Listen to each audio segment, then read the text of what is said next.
Ready?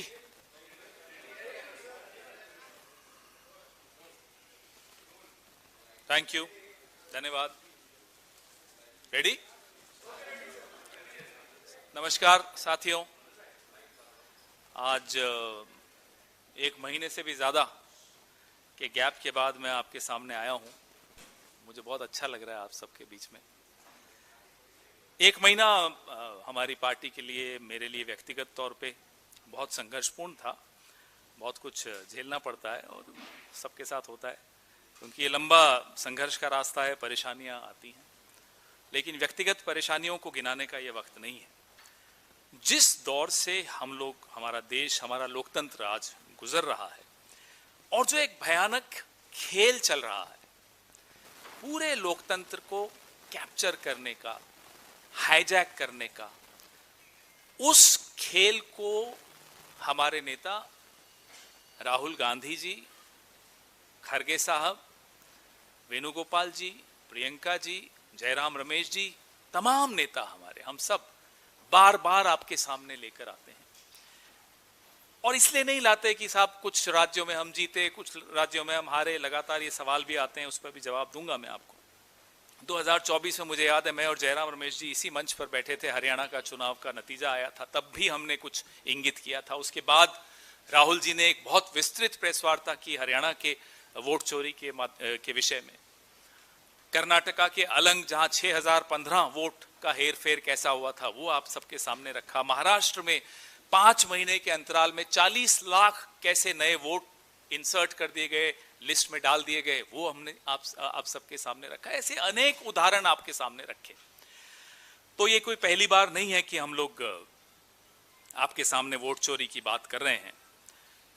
एक voter list के जो फ्रॉड से, उसके अलावा SIR की चाबुक और परिसीमन का चक्रव्यूह, ये 3 तरीकों से आप देख रहे हैं कि कैसे पूरी चुनावी प्रक्रिया को अपने कब्जे में लिया जा रहा है।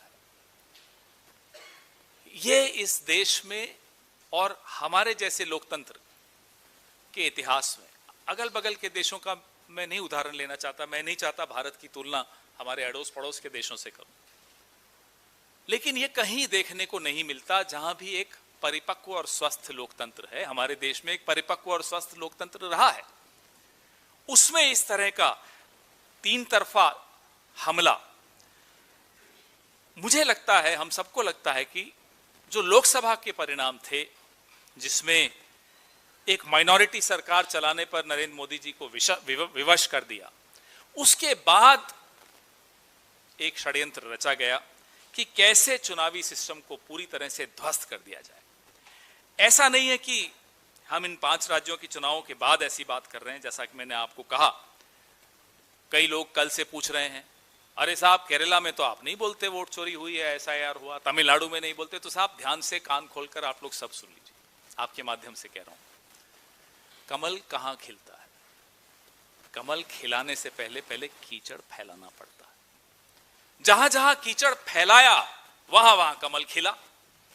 अब तमिलनाडु में कीचड़ नहीं फैल पाया तो कमल नहीं खिल पाया, केरला में कीचड़ नहीं फैल पाया तो कमल नहीं खिल पाया।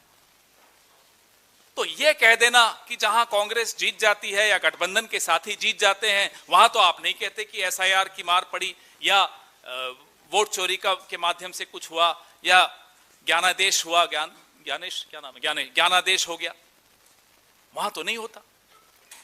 तो कारण आपने सुन लिया, कमल के लिए कीचड़ आवश्यक। केरला में 1 से 3 सीटें या 2 सीटें, जितनी भी अब इनकी बड़ी हैं, हर जगह प्रयास किया जाएगा कि पहले कीचड़ फैलाया जाए। आप इनका टूल किट देख लीजिए, आप इनका मॉडल देख लीजिए, पहले कीचड़ फिर कमल। यही हुआ, यही होगा, अगर हम सही वक्त पे, हम और आप जागे नहीं तो। बार बार हम बंगाल और असम की बात करते रहे, पश्चिम बंगाल और असम की, हम सब आवाजें उठाते रहे। भले हम एक दूसरे के खिलाफ चुनाव लड़ रहे हो, TMC और हम, लेकिन आवाजें उठाते रहे, साहब कीचड़ फैल रहा है। चुनाव आयोग का काम क्या था कीचड़ फैलने से रोकने का काम था, हेट स्पीच पे मजबूती से जवाब देने का काम था, एक्शन लेने का काम था, शिकायतों पे का संज्ञान लेने का काम था। चुनाव आयोग ने उस कीचड़ में खुद लेट लेट कर लोकतंत्र को दागदार बना दिया। यह हमारी शिकायत चुनाव आयोग से है, इस देश की शिकायत चुनाव आयोग से। हम टीएमसी के खिलाफ लड़े बंगाल में, आप सबने देखा, मजबूती से लड़े, प्रचार भी किया, सब कुछ किया, लेकिन वो हमारी लोकतांत्रिक प्रक्रिया का हिस्सा था। चुनाव नतीजों के बाद राहुल जी ने एक स्पष्ट नैतिक स्टैंड लिया, सिद्धांत पे अडिग रहकर एक स्टैंड लिया, बहुत सैद्धांतिक स्टैंड था कि 100 सीटों के लगभग पे ममता जी की पार्टी के साथ खेल हुआ, धांधली से हराया गया। यह मायने नहीं रखता कि हम उनके खिलाफ चुनाव लड़ेंगे, यह मायने नहीं रखता कि हमने चुनाव प्रचार में एक दूसरे के खिलाफ खुलकर छींटाकशी की।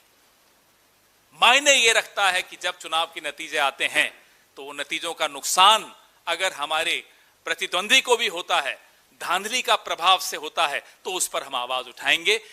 मैं बधाई देता हूं अपने नेता को कि उन्होंने इतना सैद्धांतिक स्टैंड, सैद्धांतिक एक बात इस दौर में कही जहां सिद्धांतों की राजनीति का ऐसा लगता है कि समाप्त ही हो चुकी है। 30 लाख के करीब जीते जागते असली मतदाताओं को वोट के अधिकार से वंचित किया गया। 91 लाख तो गायब हुए, 28 लाख को मताधिकार नहीं दिया, बोले कि अभी आपका डिस्प्यूटेड है, देखते हैं क्या है। 91 लाख वोट, 10 से 12% वोट आप एक राज्य से हटा दोगे और फिर कहोगे हम जीत गए। और टारगेटेड डिलीशन, जैसे महाराष्ट्र में टारगेटेड एडिशन था 40 लाख वोटर्स का। भाई आप मोबाइल बंद करिए प्लीज। जैसे महाराष्ट्र में 40 लाख वोटर्स का टारगेटेड एडिशन था, बंगाल, असम में टारगेटेड डिलीशन था। साफ देखा जाता था, अच्छा मुसलमान है हटाओ, दलित है हटाओ, आदिवासी है हटाओ, गरीब है हटाओ। बिहार में हम ये बार बार कहते रहे, हरियाणा, महाराष्ट्र, दिल्ली, बंगाल, असम, बिहार, कई राज्यों का हम उदाहरण आपके सामने रखते आए हैं कि मतदाता सूचियां और चुनावी प्रक्रिया इस देश में नदारद होती जा रही है, कब्जे में आ चुकी है, ध्वस्त हो चुकी है। एक लोकतंत्र का चौकीदार ज्ञानेश गुप्ता, लोकतंत्र के चौकीदार ने चोरों के साथ मिलकर अपने ही कंधे पर इनको बैठाकर विधानसभा में लेकर जा रहा है। आपके सामने हो रहा है, हमारे सामने हो रहा है। ये इतिहास का एक काला अध्याय है, ये धब्बा है हमारे लोकतंत्र के इतिहास में कि चौकीदार खुद चोर को अपने कंधे पर बैठाकर विधानसभा के अंदर दाखिल करवा रहा है। जागने का समय है, हम बार बार बोल रहे हैं, हम अकेले नहीं बोलना चाहते, हम चाहते हैं सब बोलें, सब सुने। हमारे आपके वोट चोरी हो रहे हैं, 3 तरीकों से हो रहे हैं। राहुल जी ने पूरा आपको बताया था एक प्रेस कॉन्फ्रेंस में, मुझे याद है। कल मैं देख रहा था कि बीजेपी की आईटी सेल एक नैरेटिव बनाकर, मुझे लगता है कि कोई और नया हिरन आया होगा, पुराना हिरन है या नहीं मुझे नहीं मालूम, मीडिया में बांटा जाता है, मीडिया उसको दोहरा रही है। हैरान हुआ मैं सुनकर, और घिनौनी बात कि अरे साहब कांग्रेस एक नई मुस्लिम लीग बन गई। अरे शर्म करो साहब। आप कहते हो, अभी मैं शुभेंदु अधिकारी को सुन रहा था कि हमें मुसलमान के वोट की जरूरत नहीं है। कई लोग कह चुके हैं, हमारे असम के दोस्त भी कहते हैं हमें मुसलमानों की जरूरत नहीं है। आपको मुसलमानों की जरूरत नहीं है, मुसलमान देखता है कि और कौन कौन सी पार्टी लड़ रही है साहब। चलो बीजेपी को तो हमारी जरूरत है नहीं, बदरुद्दीन अजमल की पार्टी लड़ रही है, ओवैसी साहब की पार्टी लड़ रही है, और एक राष्ट्रीय स्तर की सेक्युलर पार्टी लड़ रही है। मुसलमान ने बीजेपी को मना किया, ठुकराया, बीजेपी ने भी मुसलमान को ठुकराया। मुसलमान ने बीजेपी की तरह की जो तथाकथित मुस्लिम पार्टीज हैं उनको भी ठुकराया। किसको वोट दिया? एक सेक्युलर पार्टी को वोट दिया। आपको उसमें भी शिकायत है। क्यों शिकायत है साहब? आप वोट को भी रंगीन क्यों बना रहे हैं कि साहब ये केसरिया रंग का वोट है, ये हरे रंग का वोट है, ये नीले रंग का वोट है? क्या है ये? 664 विधायक कांग्रेस के, उसमें 78% हिंदू और 12% मुसलमान, लगभग यही आबादी का प्रोपोर्शन है। मैंने ये देखा 78% हिंदू विधायक, 12% मुस्लिम। बोलने में शर्म आती है मुझे, इस तरह की बात इस दौर में हमें करनी पड़ रही है 21वीं शताब्दी में। मुझे याद है यूपी का चुनाव हुआ पिछला, कुछ सीटों का आंकड़ा आया, हमारे साथी बैठे हैं, इन्होंने निकाला, साहब यहां तो 65% मुस्लिम आबादी है, बीजेपी जीत गई। बीजेपी वाले आए टीवी पर बन ठन के मेकअप करके, बोले साहब देखो मुसलमानों ने भी हमें वोट दे दिया। जहां आपको वोट मिलता है मुसलमानों का, वहां आप खुशी खुशी इठलाते हुए आते हो, साहब मुसलमानों ने हमें वोट दे दिया। जहां आप खुद कहते हो हमें मुसलमानों का वोट नहीं चाहिए, वहां आप कहते हो देखो देखो कांग्रेस को वोट दे दिया मुसलमानों ने। ये संविधान की भाषा है क्या? इस तरह की राजनीतिक संस्कृति बाबा साहब अंबेडकर के संविधान में उसकी अनुमति है क्या? हम गलत कहते हैं जब हम कहते हैं कि ये संविधान बदलने को आतुर हैं, ये इंतजार कर रहे हैं कब ये संविधान बदल सके? क्या राहुल गांधी जब अपने हाथ में वो लाल किताब, वो लाल संविधान रखते हैं और बार बार दोहराते हैं, बार बार याद दिलाते हैं कि इनकी असली मंशा यही है, ये इनके इन कथनों में, इनकी इन टिप्पणियों में आपको नहीं समझ में आता? आबादी के हिसाब से कांग्रेस पार्टी ने आज से नहीं, पिछले 140 सालों के इतिहास में आबादी के हिसाब से सबको प्रतिनिधित्व दिया है। यही असली लोकतंत्र है, यही असली सेक्युलरिज्म है, यही असली नारा उन्होंने हमसे चुराया होगा, लेकिन असली सबका साथ सबका विकास यह है। शुभेंदु अधिकारी की कल की आप टिप्पणी सुन लीजिएगा। आप टारगेटेड तौर पे जहर उगलते हुए एक कौम के खिलाफ और उनके प्रतिनिधित्व को सीमित करने की कोशिश करते हो, जो आसाम में हुआ परिसीमन के दौरान, और फिर कहते हो कि देखो मुसलमान उनको वोट दे रहे हैं। खंजर आप चलाओ और मुसलमान उफ भी ना बोले, ये तो हम नहीं होने देंगे। बात मुसलमान की नहीं है, बात दलितों की भी है, बात आदिवासियों की भी है, बात मजलूमों की है, गरीबों की है, बात महिलाओं की है, बात उन तमाम कमजोर तबकों की है जिनको आप जानबूझकर और कमजोर करना चाहते हो। हम उन्हें कमजोर नहीं होने देंगे, वो हिंदू हो या मुसलमान हो, ईसाई हो या पारसी हो, दलित हो या आदिवासी हो, बुद्धिस्ट हो, कोई हो, हम नहीं होने देंगे कमजोर। 140 साल का हमारा इतिहास है, हम कमजोरों के साथ खड़े हैं। उनका धर्म नहीं देखते, उनकी जाति नहीं देखते, हम खड़े रहेंगे उनके साथ और हमें गर्व है इस बात का। बंगाल में हिंसा का एक दौर शुरू हुआ है जब से नतीजे आए हैं, उसे रोकने की जगह दिल्ली से उन्हें भड़काने का काम हो रहा और कोई उसके बारे में बात नहीं कर रहा। रोज डिबेट्स हो रही हैं, बड़ी बड़ी बातें कर रहे हैं, साहब इनका एग्जिट पोल ठीक हुआ, उनका गलत हुआ, ये हिंदू पार्टी हो गई, वो मुसलमान पार्टी हो गई। शर्म करिए साहब, हो क्या रहा है बंगाल में? ये ऑफिसेस जलाए जा रहे हैं प्रतिद्वंदियों के, लोगों को मारा जा रहा है, डीजे बजा बजा के अश्लील गाने चलाए जा रहे हैं, दुकानें तोड़ी जा रही हैं। यह लोकतंत्र है। कोई जीतती है पार्टी, हम तो बचपन से देखते आए, कांग्रेस जीतती है साहब, हम जाते थे, जुलूस निकालते थे, खुश होते थे, नारे अच्छे लगाते थे, बीजेपी के खिलाफ नारे लगाना बंद कर देते जिस दिन हम जीत जाते थे। हम अपनी पार्टी की जिंदाबाद करते थे, हिंसा तो नहीं करते थे। यह जीत की खुशी नहीं है, यह कुछ और है, यह गुंडागर्दी है, यह दादागिरी है, यह लोगों को डराने का तरीका है। डराने की क्या जरूरत है? अब तो आपको संविधान की शपथ लेनी है, उससे पहले आप ये क्या माहौल बना रहे हो? 12 साल हो गए। प्रधानमंत्री जी, आप अपने पद के अनुरूप आचरण करिए, रोकिए इस हिंसा को। बंगाल आपकी तरफ देख रहा है, पता नहीं क्यों देख रहा है, हम तो देख देख कर परेशान हो गए, थक गए। आपने कभी उस तरह का आचरण नहीं किया। एक और आंकड़ा बड़ा महत्वपूर्ण है, आप भी देखिएगा, आप में से कुछ लोग रिसर्च करते रहते हैं। जिन मतदाताओं को बंगाल में वोट के अधिकार से वंचित रखा गया, उन सीटों पर जीत का मार्जिन एसआईआर डिलीशन के नंबर से कम है। सब कुछ आपके सामने है, दूध का दूध, पानी का पानी। Black and white. हम उम्मीद करते हैं कि माननीय सर्वोच्च न्यायालय भी इसका संज्ञान लेगा और मतदाताओं को उनके अधिकार फिर से देकर, हमें लगता है कि उन सीटों पर फिर से पुनर्मतदान होना चाहिए। मार्जिन्स आपके सामने है। The number of people you deprived from the process of voting in Bengal, look at the margins of victory on those seats. The margins of victory on those seats are less than the number of people you've deleted from the voters list. And those people are still waiting for their right to vote to be restored, and we hope and pray that the Honorable Supreme Court takes suo motu cognizance of this and restores their right to vote. बात सर्वोच्च न्यायालय की मैं इसलिए बार बार और मन में पूरी श्रद्धा के साथ हम लोग करते हैं। मेरा निजी मामला हो, आपका मामला हो, किसी का भी मामला हो, लोकतंत्र को बचाने में हमेशा सर्वोच्च न्यायालय की एक बहुत बहुत महत्वपूर्ण भूमिका रही है।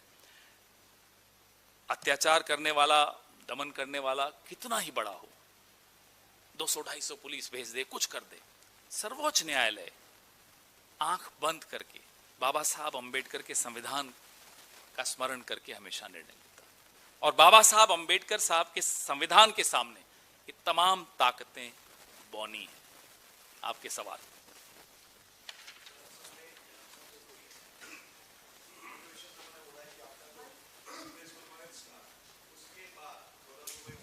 अरे अभी देखिए, ये सब जुडिस मामला है, उस पर बात करेंगे। अभी रुकिए, सही जगह पे करेंगे।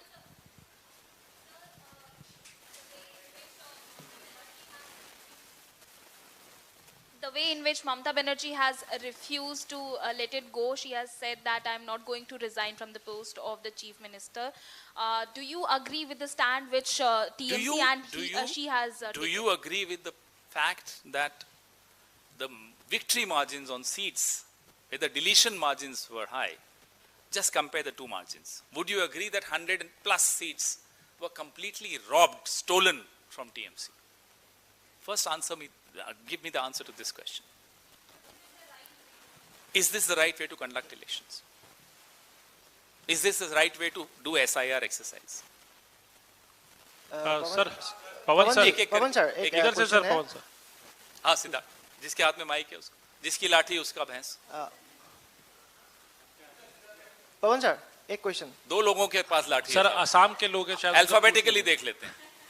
सर, मेरा सवाल आपसे ये है कि आप लोगों को नहीं लगता कि आप लोगों ने एकजुट होने में, जो आज आप एकजुटता दिखा रहे हैं, ये देर करी चुनाव से पहले? संजय राउत भी कह रहे हैं ममता बनर्जी को राहुल गांधी से पहले बात कर लेनी चाहिए थी, तब ये चीजें अब देखिए वो चुनाव बात के नतीजे होते। दूसरा सवाल मेरा पहला ये है कि आप लोगों की कहीं ये इस रीड करने में गलती रही, क्योंकि SIR की बात पहले आप उठाते हैं, प्रेस कॉन्फ्रेंस करते हैं, उसके बाद फिर दोबारा बात नहीं होती है। राहुल गांधी भी प्रेस कॉन्फ्रेंस नहीं करते हैं। दूसरा सवाल ये है कि जब DMK को छोड़ के आप लोगों ने, या अभी TVK को आपने जब समर्थन दिया है, तो DMK की तरफ से और कई और लोगों की तरफ से ये कहा जा रहा है कि एक ये बैक स्टैबिंग जो है अलायंस के अंदर कांग्रेस ने DMK के साथ की। मैं आपको पहले दूसरे सवाल का जवाब देता हूं, पहला फिर भूल जाऊंगा तो फिर पूछ लेना। दिसंबर 2013, याद करिए, आप में से काफी लोग उस वक्त भी पत्रकार थे, कुछ नौजवान हैं, कुछ मेरे जैसे हैं। दिसंबर 2013 में DMK ने खुद स्वतः एक प्रेस कॉन्फ्रेंस करके निर्णय लिया कि वो अकेले लोकसभा चुनाव लड़ेंगे। उनका लोकतांत्रिक हक था, उन्होंने किया। तब आपने पूछा क्या उनसे? ये बैकस्टैबिंग है। इसको बैकस्टैबिंग नहीं कह सकते। दो पार्टियां हैं, मिलके चुनाव लड़ी। ऑब्जेक्टिव क्या है? मकसद क्या है? मकसद है कि कीचड़ नहीं फैलना चाहिए, और कीचड़ को फैलने से रोकने के लिए अगर हम लाइक माइंडेड पार्टीज मिलकर सरकार बना रही हैं तो उसमें क्या आपत्ति है? मैंने आपको 2013 दिसंबर का उदाहरण दिया। 2014 में लोकसभा चुनाव हुए, नतीजे देखिए तमिलनाडु। पहला क्वेश्चन आपका था कि सही वक्त पे बात होनी चाहिए थी। SIR को लेकर एक प्रेस कॉन्फ्रेंस हुई राहुल जी की, आप गलत कह रहे हैं। SIR को लेकर पूरी की पूरी यात्रा हुई बिहार में। SIR को हमने कभी अबैंडन नहीं किया, हमने हर चुनाव में SIR का मुद्दा उठाया। कांग्रेस पार्टी ने SIR का मुद्दा शायद सबसे पहले और सबसे मुखर आवाज में उठाया और उठाते रहे। पवन सर, मैं आसाम से एक रिलेटेड क्वेश्चन है। रिजल्ट से पहले हिमंता बिश्वा शर्मा ने बोला, आपके बारे में बोला था, अगर सरकार बीजेपी का अगर हो गया आसाम में और सीएम वो बन गए तो आपको जेल में तो डालेंगे ही और मरते दम तक आपको आसाम के जेल में रहना पड़ेगा। अब अभी इसमें ये एक कानून के सामने है सब कुछ, कोर्ट में है ये सब कुछ, तो उस पे मैं टिप्पणी करूं ये न्याय संगत नहीं होगा।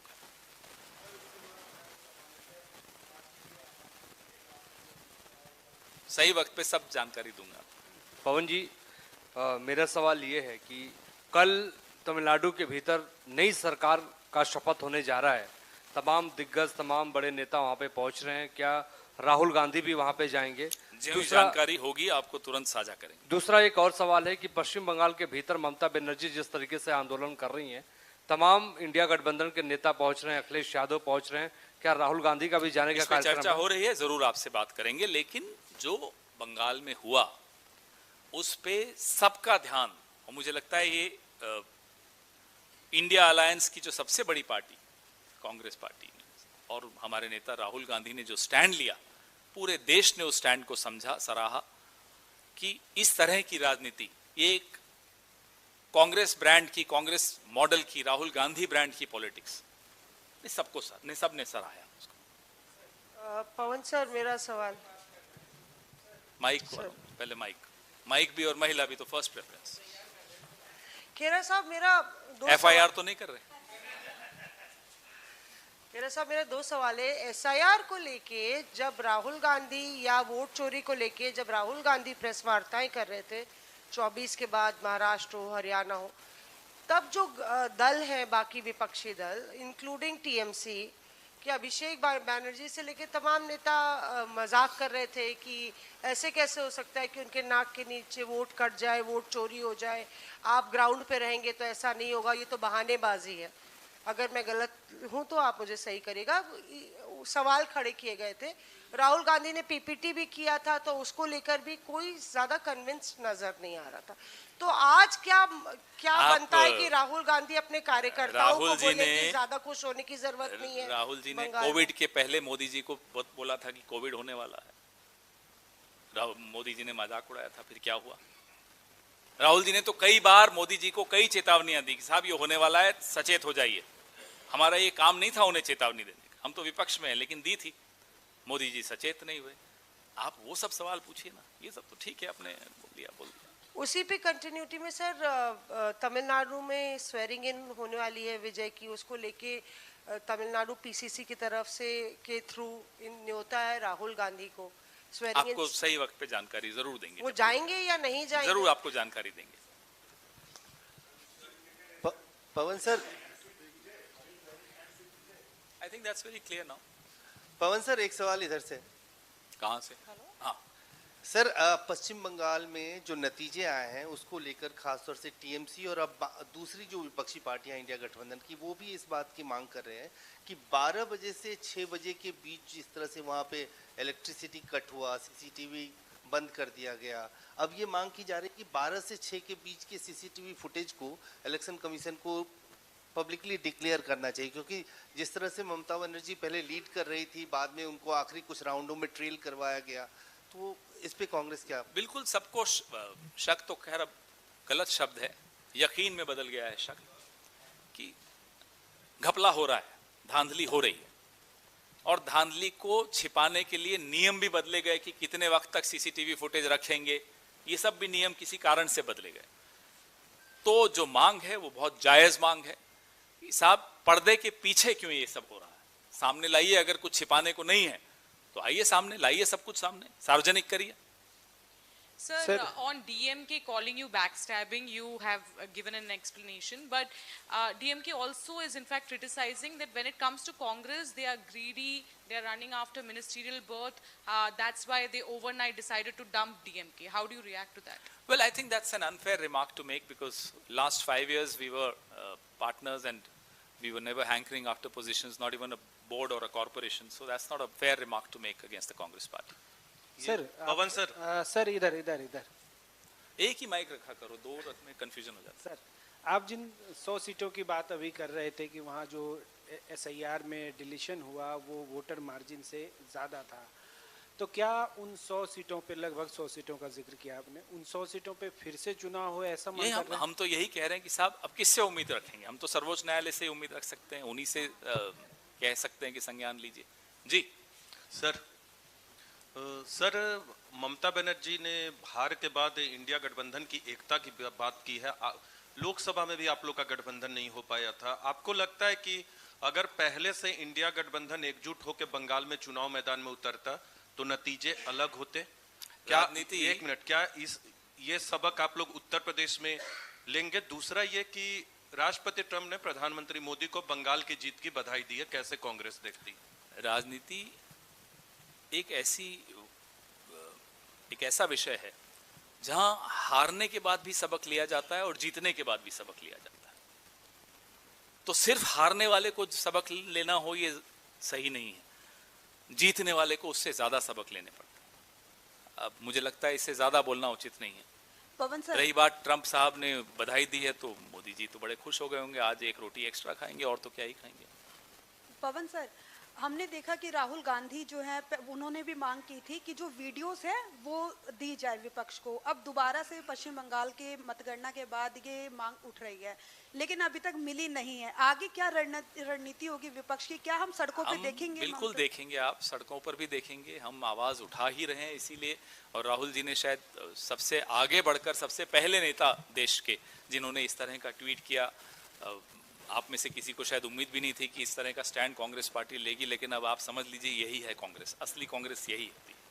तो जाहिर सी बात है हम आवाज उठा ही इसलिए रहे हैं कि जितना हो सके भरसक प्रयास किया जाएगा चुनाव को कैप्चर होने से बचाने के लिए। पवन जी, जिस स्टैंड की आप बात कर रहे हैं, ममता बनर्जी ने भी एक स्टैंड लिया है। वो कह रही है कि मैं इस्तीफा नहीं दूंगी क्योंकि ये कब्जा करके वो सरकार बनाई है बीजेपी ने। तो क्या ये जो ममता बनर्जी का स्टैंड है इस पर भी कांग्रेस पार्टी भी कायम है? ये दीज आर अनप्रेसिडेंटेड टाइम्स। इस दौर का इतिहास में भी कहीं उल्लेख नहीं है। कई चीजें पहली बार हो रही हैं, इस तरह की विस्तृत चोरी पहली बार हो रही है, तो इसका जवाब भी अलग अलग तरह से आएगा, वो भी पहली बार आ रहा है। तो हम सब देख रहे हैं,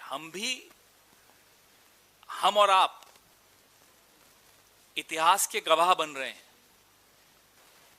कल आने वाली पीढ़ी को आप गवाही देंगे कि हां वोट चोरी हुई, हां सरकार चोरी हुई, और आप यह भी बताएंगे कि उस चोरी का जवाब फला ने ऐसे दिया, किसी और ने कैसे दिया। जवाब भी देखिए और चोरी भी देखिए, फिर आप खुद तोलिए क्या ये जवाब उचित है या नहीं है।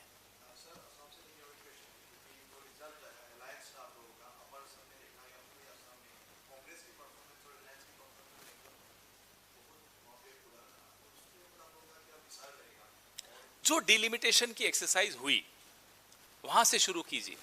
डिलिमिटेशन की, वो परिसीमन की जो एक्सरसाइज थी, उसका मकसद ही यही था कि कैसे सीमित करना है सीटों को।